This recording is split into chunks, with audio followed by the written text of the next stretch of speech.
Welcome to the Books, Beards, Booze podcast, where we talk books, drink booze, and have beards.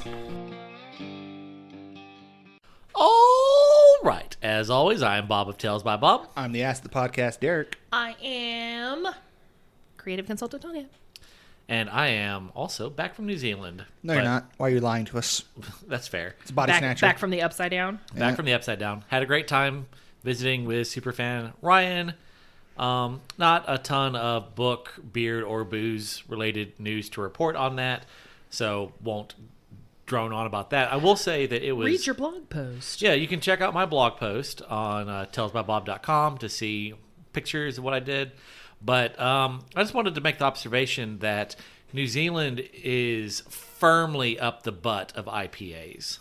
Like, that is pretty much the only beer you can get there. Not about that life. An IPA or an APA, which is an American pale ale in their lingo. But they do have some really good ciders. So I got some good ciders. I do like cider.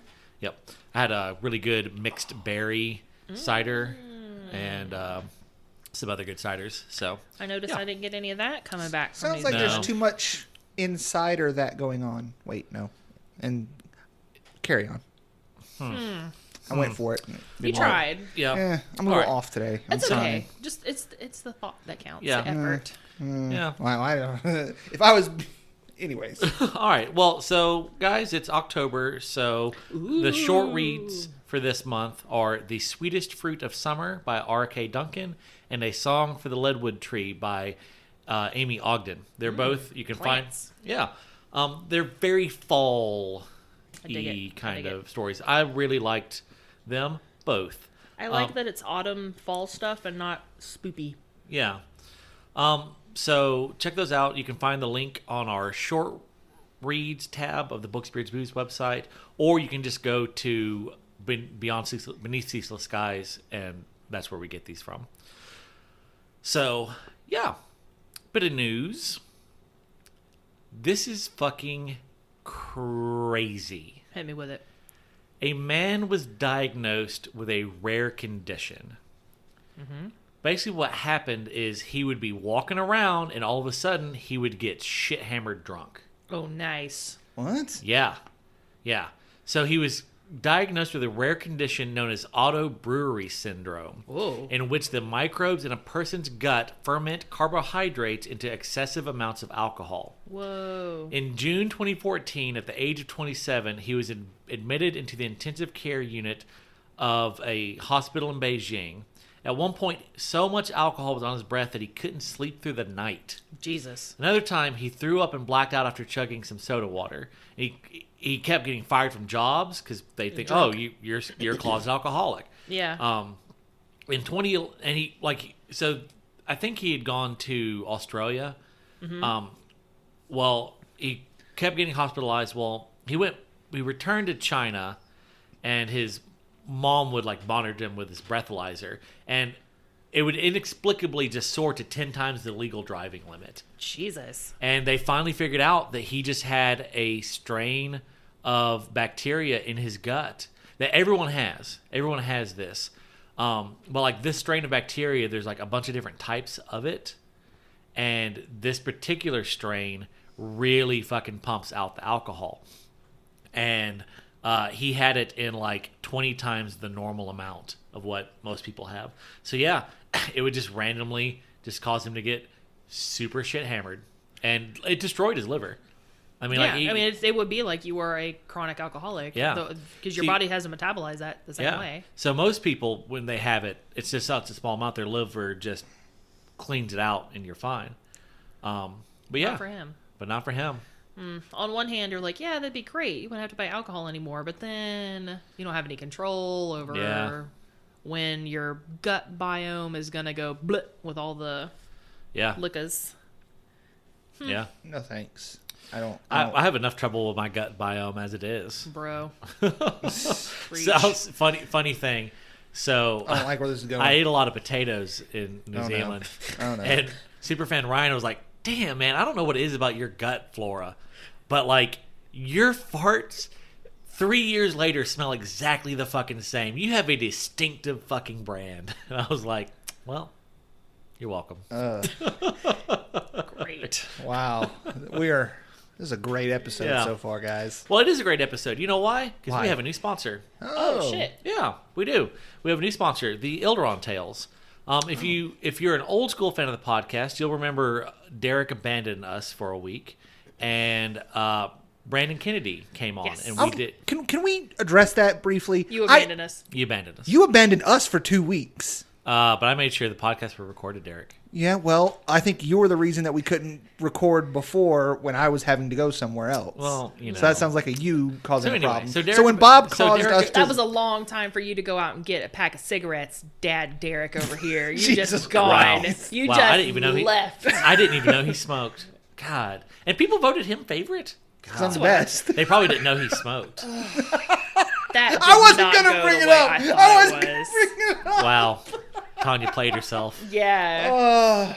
Ooh. So, yeah, that if was- you haven't joined the Books, Beards, Booze Facebook fan group, you should join it. It gets fun at times. And vote for me. Yeah, it's too late. That ship has sailed. Yeah, I All mean... right, so anyway, Okay. Brandon Kennedy Wait, yes. is a fucking super DM. He was in a writing group with me and Derek for a while, but his main thrust is he's really all about DMing, and he does this through the Elderon Tales. We're going to do a little special episode to just really do a deep dive, like 2 or 3 minute, 4 or 5 minute episode where we just really go in all the details about this.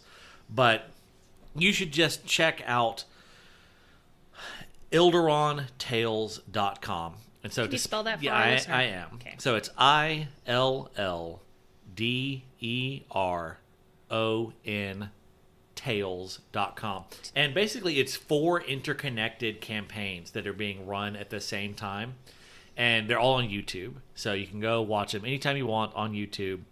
Great stuff. It's an original world created by Brandon. Fucking killer DMing. Check it out. Good people. Yeah. Oh yeah, he's the best of people. Except he abandoned us. Well, No. he moved to greener pastures. Well, that makes him sound like he died. Died and went to heaven, if heaven is Seattle. Ooh, it's not. He seems happy. Yeah. I miss Brandon. Yeah, Brandon, you're missed. Yep. All right, so not to get too mushy, so we're moving on. So this episode is going to be a Bob Teaches People thing episode, much like the Cyberpunk episode was. Okay. And it's Lovecraft's Heirs, because it's spoopy season. Spoopy! All right, Why do you keep saying spoopy? Because that's Have what you it not is. been on the internet as of late? It's like in spoopy. the last year? Instead of spooky? It's It's spoopy. spoopy because we all have speech impediments, I guess.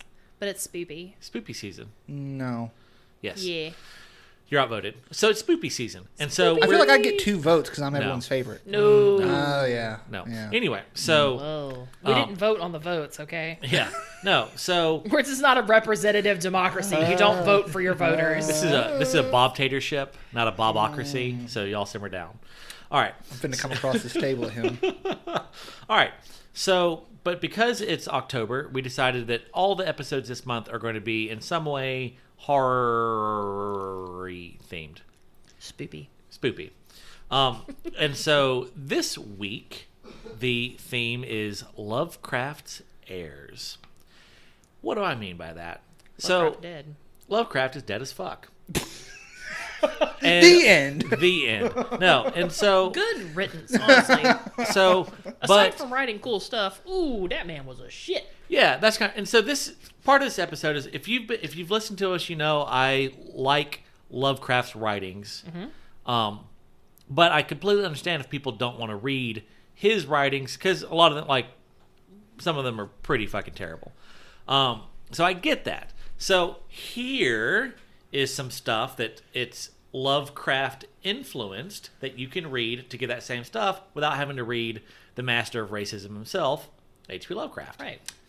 I feel like that's a... All the flavor, strong. but less of the Bit- problematicness. Yeah. So I'll say here's a weird thing. So my Google, my Google curated news popped up. I was like, oh, here's a review of a new Lovecraft collection. I was like, oh, this is perfect. I'm about to do an episode on this. Let me check this out. And I'm reading it, and like it's a pretty fair and balanced little review on it. And as I'm reading, then all of a sudden it's like, well, you know, Lovecraft is very racist, or as you might say today, he was very like far right, or as you might say, he was just right. And I was like, wait, what? It's a whole... Google had taken me to a white power like book review site, and I didn't know it until I was like 4 paragraphs in on this review, and I'm like, oh, Google, don't show me anything more from these guys. I was like, what the fuck? It was like this awesome review. Like, I was in this review, I was with it. It was like, oh man, this is great. And then it was like, wait a minute, that was kind of an offbeat. And then it was like, or you could call him right.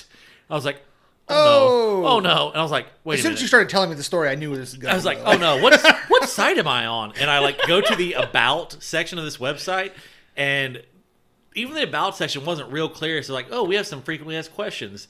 And like clicked that, and it was like, oh yeah, no, we real white power. And I was like,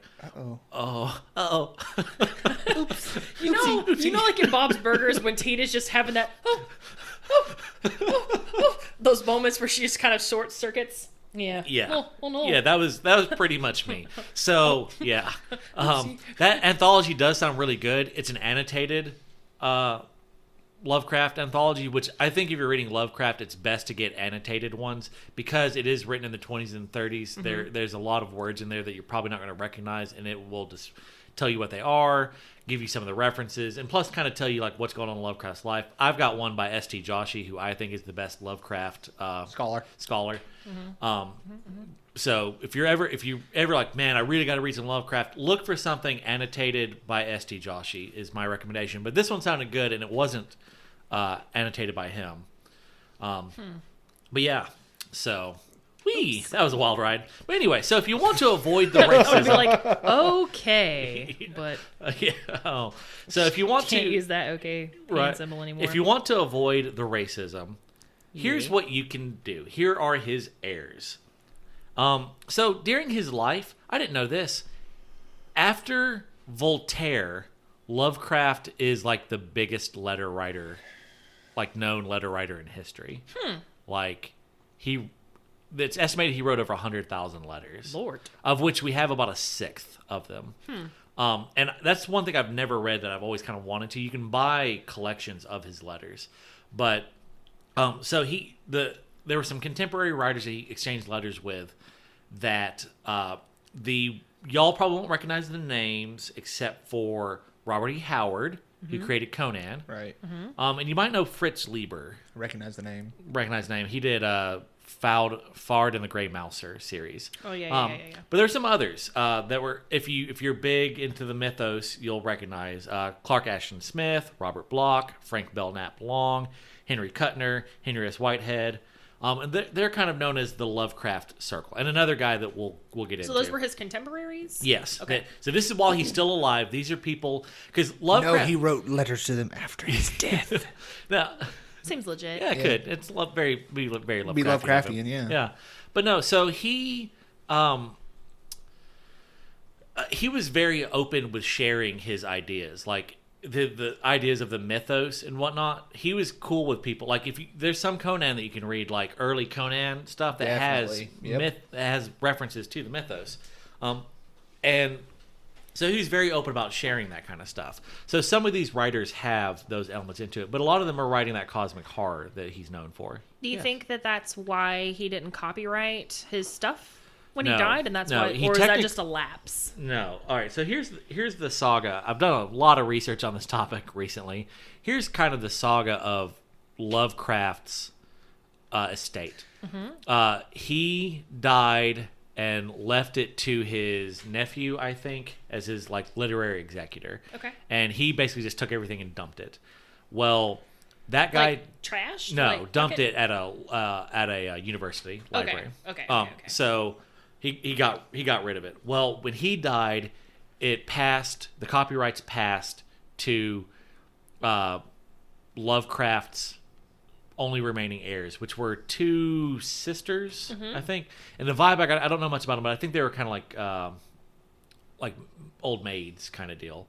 Well, a guy who we're going to talk about, August Derleth, he got an agreement from them that he could republish the stuff. Well, it is pretty clear. So August Derleth claims that, well, he's dead, but claimed that he had the Lovecraft copyrights, but he didn't. He had like a gentleman's agreement with these sisters, and they never applied for a copyright renewal. People have searched the Library of Congress repeatedly. They never filed a copyright renewal, so therefore it passed into the public domain. Cool. There are some weird trademarks, like the actual phrase "Call of Cthulhu" when it's in reference to gaming is copywritten by Chaosium, because they put out the Call of Cthulhu game books. Yeah. And just there's some little things like that. You can't trademark the idea of the mythos, but you can trademark certain phrases and stuff like that, apparently, in specific uses. Right. So, but yeah. So if you want to check out some of those guys, Robert Bloch and Clark Ashton Smith would be my two recommendations. If you buy any collection of like Lovecraftian fiction, it's like just an anthology, they'll probably be in it. So do these? Okay, they're contemporaries. Yes, they wrote. Do they write? They lived past him though. Right, but do they? They were also pulp fiction writers. Right. Do they write their own stuff with flavor of his, or do they write their stuff in his mythos? They typically write their own stuff and will occasionally bring it, like, you know, they might mention the Necronomicon, creepy shit in the background, yeah, kind of thing happening. Okay. Yeah. Cool. So if you like the old weird tales, like pulp fiction, horror kind of stuff, check these guys out. They're quintessential. Neat. So that was the original Lovecraft circle. Well, after that, we move on to a guy named August Derleth. He also wrote letters with Lovecraft, but he started writing letters with Lovecraft when he was like 9, I think. Oh, that's super young. Yeah, since he was a teenager. Oh, and so Derleth is actually who coined the term the Cthulhu Mythos. Okay. Because Lovecraft, he had a different word that he used for it. Oh no. That I like more. Oh. Yeah, no. Yeah, I was so nervous. No, but he used the term Yog-Sothothery. Oh, that's fair. Oh, like Yog-Saron. Yeah. Although, well, there's a god, Yog-Sothoth. Yeah. Is one of his gods, so it's Yog-Sothothery. So I just, it doesn't roll off the tongue as well, but I do like that. But so here's the thing, by the time Lovecraft dies, and like August Derleth and a guy named Donald Wandre. Donald Wandre, the most recent thing that you might have heard of him about. So, okay. The World Fantasy Award, the actual award, used to be Lovecraft's head. Oh. It was a bust of Lovecraft. When did they change it? Like 2014 or something. Yeah, because it was fairly recent. Donald Wandre, the guy who founded Arkham House, was the first person to refuse the award, but not because that Lovecraft was a racist. He refused it because he knew Lovecraft and he thought it'd be fucking weird. Well, no, he thought the head was a caricature. He thought it was disrespectful. So he was like, no, I actually knew Lovecraft. Fuck y'all, I'm not taking this. So he was winning. I think he was winning a fantasy award for like lifetime achievement because he was like a longtime editor kind of guy. He worked heavily with Arkham House. All right, Arkham House technically is still in existence. The last time they put out a book, though, was 2010. Well, it's been a minute. Well, August Derleth died. His daughter took it over. She died, and her children have taken it over, but there's like a lawsuit that fucked him over, and then like the house they're living in like got condemned or some crazy shit. So they claim it's still in business. They just haven't put out a book in a while. Right. Oof. But anyway, so August Derleth. A strong case could be made that without August Derleth, we would not be talking about Lovecraft today. Well, that makes sense because of what you've said about like the sisters just kind of not really doing much with it. Right. So they had shopped around Lovecraft stuff trying to get it published as a book, and no one would take it. So August Derleth and Donald Wandre start Arkham House specifically to publish Lovecraft's stuff. That's why they did it. But then they started like getting other people. All the Lovecraft circle, they published all those guys. August Derleth did a bunch of stuff. Donald Wandre did some poems. He did a little bit, but He was more seemingly on the editing side of stuff. But so not only does Derleth coin the Cthulhu Mythos, he kind of tried to put some structure to the mythos, because Lovecraft never really laid it all out. Like, he puts these elements in these stories, but it's never like, there's no place where he's like, okay, here's the Cthulhu Mythos or Yog-Sothoth, which is unfortunate, because that would have been I understand why he did it, I think. Yeah, well, because I don't think he set out to do that. Right, you know? exactly. Like, and so that's part of it. Just here's a bunch of creepy shit that kind of generally happens in the same universe. Right, that starts tying together. Mm-hmm. Well, so I will say that I kind of liked it like that. Because the mythos, the very nature of it is kind of supposed to be unknowable. Right. Well, Derleth has a bit of, or I would say I have a bit of Derleth in me, because I could see me doing this exact same thing. And it's given me some pause here. But he came in and decided to put some order on the mythos. So one thing that he did that was kind of a big difference was he tried to make it more of a good versus evil kind of thing. And it's... Where was the good? Well, no, it's... I know, I'm just... Because Lovecraft, it's not so much good versus evil, it's amorality versus cosmic indifference kind of deal. Like, there's... The void doesn't give a fuck about you. The void isn't evil. The void isn't good. The void's just the void. It was good versus cosmic indifference. Yeah. Now it's good versus evil. He also was like, you know what? We've got all these creatures. We should tie them to the 4 elements, which I do love me some 4 elements. Yeah. So like Cthulhu and Dagon are water creatures. Ithaqua is air. It was to the point that there was nothing for fire, and someone wrote in a letter like, well, why don't you have anything for fire? So he made up Ithaqua just to be a fire being. So that was kind of the next wave. You got your Lovecraft would be the first wave with some of his contemporaries, and then you get August Derleth coming in. And August Derleth, then people just start kind of little bits and drabs. A lot of these Lovecraftian Circle people are still alive. They're still putting out stories. So this Arkham House carries on to our more modern day, and that's where I want to pick it up. All right. So modern writers. Yes. Here's a list of people that claim Lovecraft as a primary influence. Stephen King. Ramsey Campbell, horror writer. Bentley Little, horror writer. Joe R. Lansdale, writer. Alan Moore, comic book writer. Juji Ito, Japanese author. F. Paul Wilson, I don't know. Brian Lumley is a horror author. He did the Necroscope series that you may have seen in thrift stores. Caitlin R. Kiernan, horror author. William S. Burroughs, author. Neil Gaiman. Whatever. Mike Mignola. Comic book author. Right there. Colin Wilson, who's an English author. John Carpenter. Stuart Gordon and Guillermo del Toro, who are all directors. And H.R. Geiger, the artist. Ooh. Yeah. Claim him as an influence.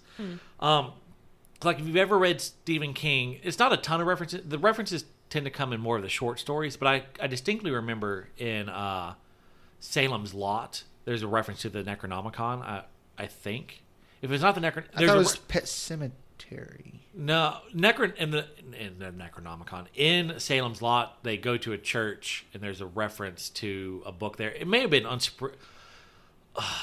Unsperlechen Colton. Unsperlechen Colton.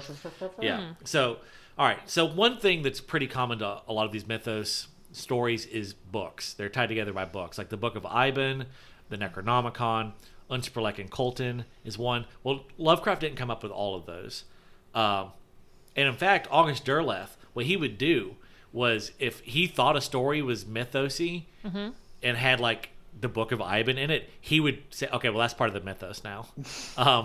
Well, I mean, if you're the one who's deciding what's canon and what's not, you basically build your own fandom. He basically was. This is like the most Bob thing I've ever heard. Yeah, no. Council of Nicaea that shit. It was like, this is what is the mythos. The rest of that shit's just I don't like that other shit. It's really got me like... That's going to be some Dead Sea Scrolls. Didn't you basically have a very similar idea years ago where you were like, I'm just going to take the parts of this mythos that I like, and then I'm going to... I really did. Yeah.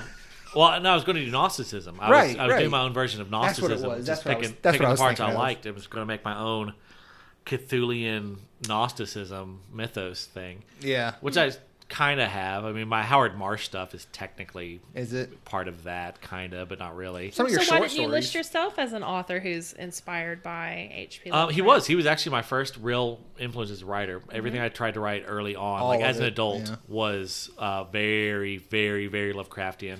What was the... I'm sorry, this is going to sidetrack us, but I like to talk about it. The short story that you wrote about the guy that went out into the woods and was just like a writer. And Oh yeah, that story. I really like that story. That story Yeah. was kind of set up to be my Call of Cthulhu. Exactly, It's a yeah. real introduction to my Gnostic mythos kind of deal. Yeah, you like, should do some more. Anyways, Anyways, it got published. Yeah, I it know, got but published in a anthology, found fiction anthology, because it was a suicide note that these people found on a typewriter. Yeah. So you just squinting to squint there, Super My Chief? microphone's falling. I'm just seeing at the rate at which it's falling. Oh. well, I thought it was just you testing out glasses, being like, No, I'm looking at a thing in the distance and seeing how quickly my microphone's falling, whether it's worth me to adjust. Keep going. Okay, all right. So that's the list, but I'm going to go into a little more in depth, Are there any of these that you prefer? Like, Yes. Okay. and I'm going to talk about some of them. Cool. Brian Lumley. Okay, look for his Titus Crow books. How do you spell that? Lumley. Yeah. Lumely. I'm 90% sure he's British. Okay. So he once explained that the difference between his mythos characters and Lovecraft's are, and I quote, "My guys fight back. Also, they like to have a laugh along the way." I don't know how I feel about that laughter thing, but I like Yeah, that. You're, well, not, you're not real big on humor in your books. Well, no, they're not. I've they're come not- around recently. They're not but fun. His stuff is not funny. It's still Cthulhu, but Right. the characters are not quite the super serious professors all the Right. time. It's like Titus Crow his Titus Crow series is you said Titus Crow? Titus Titus Crow. Titus Crow is like his main character that battles Lovecraftian horrors. And they're good. See, that's where right there, it's not fully Lovecraftian because you made it sound like he did it more than once. Yes, he does. He does it more than once. So the next guy, he's written a bunch of Lovecraftian horror, and the things I've read of him, one of them was very much it was horror, but not Lovecraftian. And the other one wasn't really Lovecraftian, but his name is Brian Keene, Keene. He's great, but he did a really cool take on zombies, where the zombies are aliens. No, they're possessed by demons. So they're zombies with full intelligence. So they can Oh. drive cars, Oh. shoot guns. Oh. Yeah, no, Oh. it's fucky. Oh Yeah. my. Oh yeah. But so he did a book called The Conqueror Worms, which it also got released as Earthworm Gods. It was originally Earthworm Gods. It got re-released as The Conqueror Worms, and then got re-released as. How do I know that? I've read it, and I've probably tried to get you to read it. It's good. It's about no shit, Worms. giant fucking earthworms like destroying the world. Like, Like, no, it sounds fucking ridiculous, but it's executed masterfully. Like, it's okay. really good. Anything done well can be good. Yeah, no, it's good. So the last specific person I'm going to reference is Caitlin R. Kiernan. I have not read any of her anthologies or books. I think I've read a short story or two of hers, but she's by some people regarded as the best person going right now that's writing Lovecraftian horror. Just in Lovecraftian. Well, stuff, yeah, or- just in that kind of like vein? horror, like new weird horror pulpy vein. Is it kind of- NEW or NU? Weird. NEW. But so NU with Thomas an Ligotti. umlauts. Before her, it was Thomas Ligotti, Uh-huh. who I haven't read. I've done an audiobook that had a story or two of his in there. Yes. So this is all like kind of new weird, Yeah. right? Is what you would classify that as? Yeah. This Lovecraftian, would it all kind of fall under that, or No, not all of it. Okay. But so Okay. yeah. So Thomas Ligotti was the best, but something I was reading, he may have quit writing, or he's writing very, very slowly. This Caitlin R. Kiernan, the reason I haven't read her is because she's apparently real good, and the price of her books reflects that. Because I haven't been able to find a Kindle version for like less than like $10 of anything. Would you like to read one? I'm going to. I'll get around to it. Like I said, I think I've read a short story of hers in an Audible anthology. But yeah, so she's supposed to be really good. Here's a cool thing. I think she was born overseas somewhere. I can't remember where. But she spent a lot of time growing up in Alabama. She grew up in Leeds, Alabama, and she actually went to UAB. Nice. So yeah. So to kind of bring it home, talking about wrestling with his legacy. So basically what we had was Lovecraft was real racist. Then we had a big long span there where people wrote Lovecraftian horror without being racist. And now we're having people that are basically trying to kind of reclaim that legacy. Like basically, like he wrote really racist Lovecraftian stuff. Can we write something that's kind of counter to that? Like anti-racist Lovecraft, or like just kind of wrestling with his legacy. So the anti-H.P. Lovecraft. Well, so I'll give you some examples of what's going on. So Ruth Anna Emery's wrote The Litany of Earth. So if you've ever read The Shadow over Innsmouth, it's about these fish people, hybrids. Well, they're the bad guys. Well, in this, it's told from the perspective of the fish people. Oh. And they view themselves as good guys. And so the bad guys are actually the FBI agents who come in and throw them in concentration camps kind of deal. Mm-hmm. So it's kind of written like that. This one you may have heard of, Lovecraft Country by Matt Ruffs. Yeah, it's getting turned into a show by HBO, I think. I'm looking forward to reading it. You have it? Yeah, I have it. Oh, damn. I really want to read this. I'm pretty sure I have it. Well, so he wrote it in 2016. It's dark fantasy, but so what it is exploring the conjunction of horror fiction, like H.P. Lovecraft stuff, with racism in the United States during the Jim Crow era. And so it's basically a black science fiction fan, Atticus Turner and his family are, I think they're traveling like they're doing a road trip. You know the Green Book that they used to have? Yeah. For those who don't know, there was... it was like a travel guide. It was a travel guide for black people that told you these rest stops are friendly, avoid these ones, they're very racist, stuff like that. And I think here, you will die. Go here, you can sleep the night. Yeah, and I think they're taking one of these road trips with a Green Book, and one thing they said is like, what's so trippy about this is it kind of like you're dealing with these cosmic horrors, but really it's like the racism is even worse than the cosmic horror. It's like, God, because like, cosmic horror is cosmic horror, but like racism, that's just dumb. Yeah. It's like, fuck. So this one I haven't read it yet. I was thinking we might maybe do a bonus podcast at some point on this. It would be cool. What? But it's The Ballad of Black Tom. It's just a horror novella by Victor Lavelle. Mm-hmm. But so Lovecraft's most racist story is The Horror at Red Hook. This basically retells that story from the viewpoint of a black man in New York at the time. He's kind of a trickstery. I think he's got a little bit of magic. I've read an excerpt on Tor, and it was really good. So, and then the last one, N.K. Jemisin, she's announced her. So remember when we read that story, The City? Yeah. City Born Great? City Born Great? Mm-hmm. She's turning that concept into a novel. Ooh. I think is her next novel. And she writes really well. She does. And so I've heard that that's her next concept, but I've also read this, and I'm wondering if they're similar. It's the same. If it's the same thing, just two different takes on the same idea. Mm-hmm.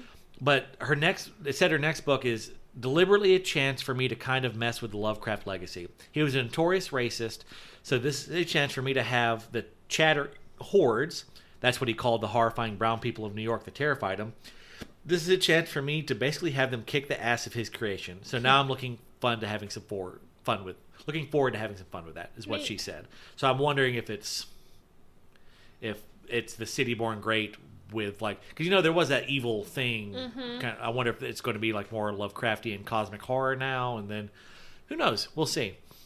And the last thing I want to mention, Carnival Row, the show that's on now. Yes. Apparently, it gets real Lovecraftian after like in the first episode, like onward, it gets pretty Lovecraftian. I've seen that Snapchat filter. Yeah, but that is kind of dealing with a whole bunch of like immigration and racism and issues and stuff like that. So yeah, a friend of mine, he's like, yeah, it's basically just like fantasy racism stuff. Yeah. So it seemed, the concept seems neat. Yeah, no, it looks pretty cool. So that's kind of like taking it full circle. Started out with a really racist guy writing this, and now we have people kind of trying to reclaim that legacy. And I really appreciate that because like I really like talking about Lovecraft and stuff like that. But there is a faction of people out there that just like, ooh boy, him's the devil. Which he's a real piece of shit, but he made a lot of really cool art. His legacy is just so much bigger. Like so many people have taken it, and I like people taking it in a way to kind of reclaim that legacy, kind of clean it up a bit, and so then hopefully the next generation that comes along just fucking go with it. Do all sorts of crazy cool shit with it. Yeah. So that is Bob's lesson on the Heirs of Lovecraft. Yay. We're all smarter now. Are we, though? We're not any more dumb. Yeah. So if y'all don't have any questions... of the people that have been influenced him, who's your favorite to read? Stephen King. That's not fair. Well, it's Stephen King. You asked. Other than Stephen King, or Brian Lumley, maybe. Bob, which do you prefer, Stephen King or Lovecraft? Probably Stephen King. I honestly think Stephen King's a better short story writer. The best shit Stephen King's ever written is short stories, as far as I understand. He's amazing. Yeah. He's written like 200 of them. The short story there. Didn't we read one of his short stories? Yes. Yeah, we read that. I really liked that short story. He's amazing. Yeah. Yeah. Oh, got a new Ranco product. Oh, boys. Chicken chips. What? Chicken chips. Just chips that are chicken? They're a New Zealand specialty, and they're headquartered in Christchurch. And while I was down there visiting the Rianco headquarters, they flew me in so I could see the Rianco headquarters. Right. They unveiled their new brand of chicken chips. They're just chicken chips. They're real fucking good. That sounds great. Yeah. I low-key hate that we don't have them here in America because they're real fucking good. I want some fucking chicken chips. Bob has become that guy. Oh God, I am that fucking guy. In New Zealand they have chicken chips and they're delicious. I mean, these things from Ruffles, they're okay. But in New Zealand. Wow. I mean, when you write, you write. I mean, I've had a Mr. Good bar, but have you had this exactly the same chocolate and peanut butter bar from New Zealand? You check yourself. Those peanut bars, those Whitaker's peanut bars, are they so were much thicker. fucking better. They were They're a lot thicker, especially if you get like a full size one. They're 3 C's thick. It was good, but I'm just saying. Controversial opinion. They weren't as good as Good Bar. Ooh, yeah. That's a hot take. But I love good. I love those though. Yeah. So, yeah. But no, I don't know if I've ever had a good bar. I've only ever had a mini good bar. Like I've only ever had good bars at Halloween. You need a king size Mr. Good bar. I've got a regular Mr. Good bar. They have them in the machines at work. Oh, so nice. every once in a while, if I need something for lunch, King I'll grab one. Or get the fuck out. Is that your song about? You know what? All right. I really like Mr. Good bars. Oh wow.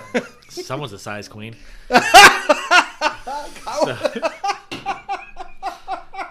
What? Someone is very particular about what size of candy bar they like.